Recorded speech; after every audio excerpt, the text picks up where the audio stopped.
Hey guys, what's going on? Garanex here, bringing you another video on 7 Deadly Sins Grand Cross. So the patch notes have come out and we are getting double Estarossa this week. There has been some speculation since last week when they announced the PvP rules, and it seems like it is true after all. So let's take a look at both the Estarossa and see how good they are. First, let's take a look at the red Estarossa here. So his first skill inflicts damage equals to 220% of attack on one enemy and disable recovery skills for one turn on rank 1. On rank 2 is 220% of attack and disable recovery skills for 2 turns. And on rank 3 is 360% attack and disable recovery skills for 2 turns. His second skill inflict extinction damage equals to 160% of attack on one enemy on rank 1, on rank 2 is 240% of attack, and then on rank 3 is 400% attack. Extinction, I believe in global is called Rune, increases the damage dealt by 20% per debuff on the target. And his ultimate, for one turn, take an preemptive attack stance. Before allies receive any damage, deals 300% of this unit's attack to the enemies and nullify all skill cards of the enemies. So essentially what you are doing is that on the turn that you use the ultimate, it will not actually have any actions or any damage. But when it comes to the opponent's turn, just before they use any cards or any attacks on you, he will actually do his ultimate and then cancels their turn.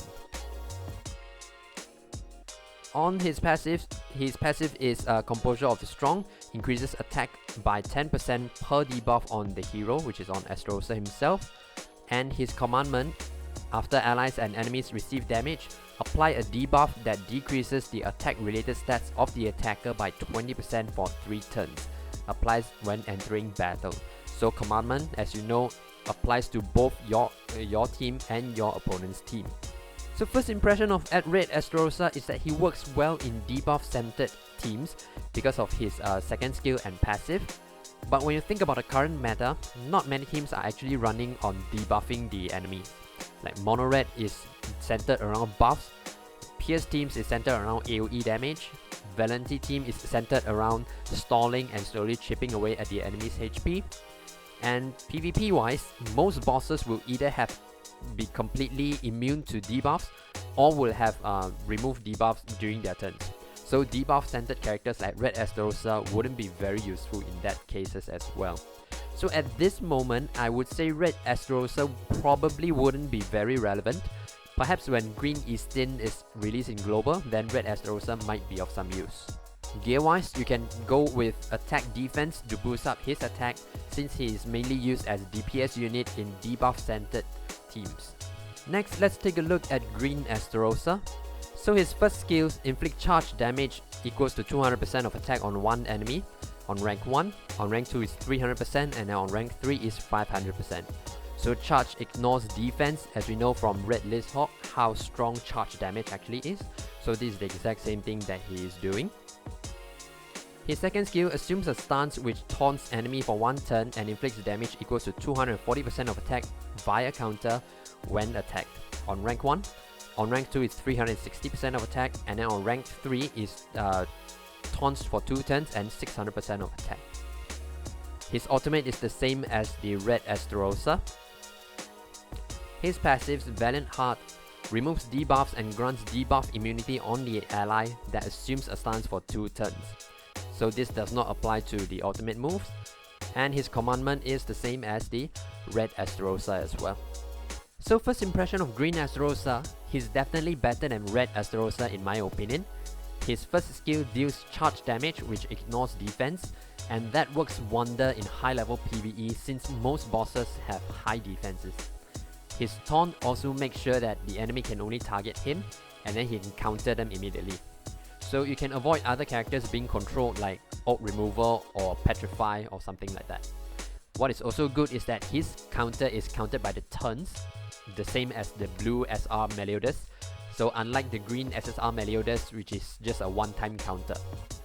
So if you build a team around stances, you can also take advantage of his passive and grant debuff immunity to the entire team as well. So he is mainly used in PvP and also high-level PvE content. Gear wise, you can go with attack defense to boost up his damage for his first skill and second skill, or you can also go with HP defense to boost up his survivability so that he can taunt the enemy longer. so it depends on your strategy and your team. So red Estarossa will be in the part 2 banner in the future, and green Estarossa will be in the coin shop. So make sure to take this into consideration when you want to summon for them.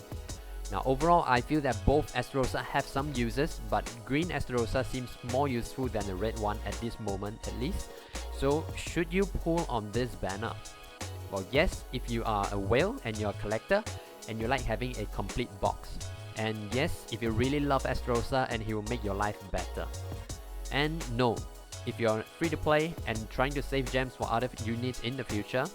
And no, if you are broke as fuck. Also, I want to point out that since the speculations are pretty accurate based on the PvP rules, and we know that 2 weeks later the PvP rules will be for single target damage, which we know Derieri excels in. So you might want to take this into consideration as well, whether Estarossa or Derieri will be better for your team. I hope this video gives you some insights into both the Estarossas so you can decide if you want to pull for them or not. Regardless of what others say, you do what makes you happy, and that's the most important thing.